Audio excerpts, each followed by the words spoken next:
ଶୋଇବ, ଉଠିବ, ଖାଇବ, ମୋବାଇଲ ଚଲେଇବ, ପୁଣି ଶୋଇ ପଡ଼ିବ।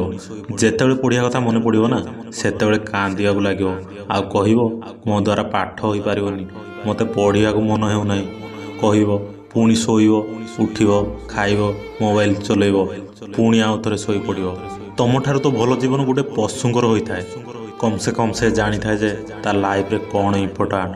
ଟାଇମ୍ କମ୍ ଅଛି, ସମୟ ଗଡ଼ି ଚାଲୁଛି। ଆଜି ବାପା ମା ଖାଇବାକୁ ଦେଉଛନ୍ତି, ଆଗକୁ ଆସୁଥିବା ଦିନରେ ଖାଇବାକୁ ଦେବାକୁ କେହି ନଥିବେ। ତମ ସାଙ୍ଗ ଯେତେବେଳେ ତମଠୁ ଆଗକୁ ଚାଲିଯିବ, ଯେତେବେଳେ ସେ ତା ସ୍ୱପ୍ନ ପୁରା କରି ଚାଲୁଥିବ, ତମକୁ ସେତେବେଳେ ରାସ୍ତାରେ ଧକ୍କା ଖାଇବାକୁ ପଡ଼ିବ। ସଦାବେଳେ ଯେମିତି କାନ୍ଦୁଥିଲ ସେମିତି କାନ୍ଦିବ, ଆଉ ବାହାନା କରି ଚାଲିବ, ଆଉ କହିବ ମୋର ତ ଭାଗ୍ୟ ଖରାପ। ଆରେ କାହାକୁ ବୋକା ବନଉଛ? କାହାକୁ ମିଛ କହୁଛ?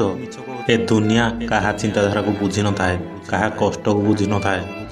ଯଦି ଭଲ ସୁଖ ଶାନ୍ତିରେ ଜୀବନ କଟାଇବାକୁ ଚାହୁଁଛ, ନିଜ ବାପା ମାଙ୍କ ସାହାରା ବନିବାକୁ ଚାହୁଁଛ, ତାହେଲେ କିଛି କରି ଦେଖାଇବାକୁ ପଡ଼ିବ।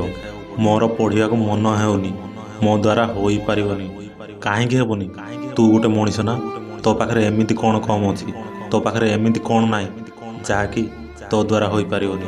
ଯେଉଁ ଟୋକା କ୍ଲାସ୍ରେ ଟପ୍ କରୁଛି, ସେ ବି ତ ଗୋଟେ ମଣିଷ ନା।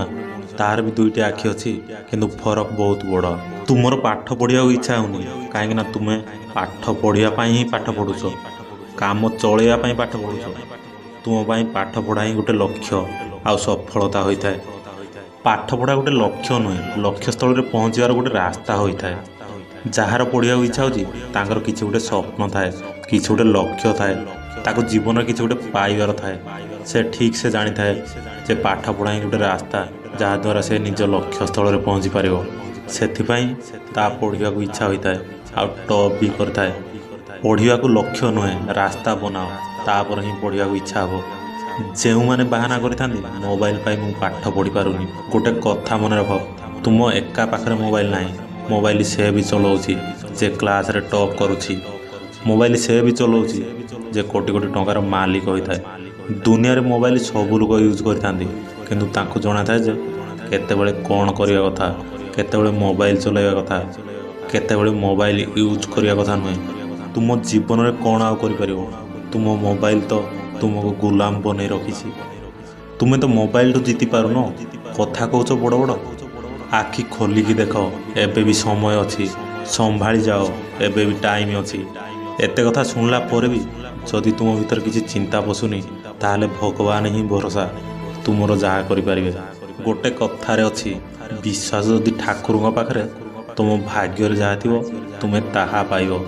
ବିଶ୍ୱାସ ଯଦି ନିଜ ପାଖରେ, ତୁମେ ଯାହା କରିବ ଭଗବାନ ତାହା ଦେବେ। ଏ ଭିଡ଼ିଓ ଦେଖିଲା ପରେ ଯଦି ତୁମର କିଛି ଫିଲ୍ ହୋଇଛି, କିଛି କରିବା ଦରକାର ନାହିଁ, ଖାଲି ଗୋଟେ କାମ କର। ରାଣ ଖାଇ ତୁମେ ତୁମ ପାଠପଢ଼ାକୁ ନିଜର କର। ଅନ୍ୟକୁ ଦେଖାଇବା ପାଇଁ ନୁହେଁ, ନିଜର ହୃଦୟର ସହ ପାଠପଢ଼ା ଆରମ୍ଭ କର। ଯାହାର ବୁଝିବାର ଅଛି ତ ସେ 2 ମିନିଟ୍ରେ ହିଁ ବୁଝିପାରିବ। ଯାହାର ବୁଝିବାର ନଥିବ ତ ତାକୁ 2 ଘଣ୍ଟାର ଭିଡ଼ିଓ ବି କିଛି କାମରେ ଆସିବନି। ମୋତେ ବିଶ୍ୱାସ ଯେ ତୁମେ ସେମିତି ହୋଇନଥିବ। ନିଜ ସ୍ୱପ୍ନ ପାଇଁ ଉଠି ପଡ଼।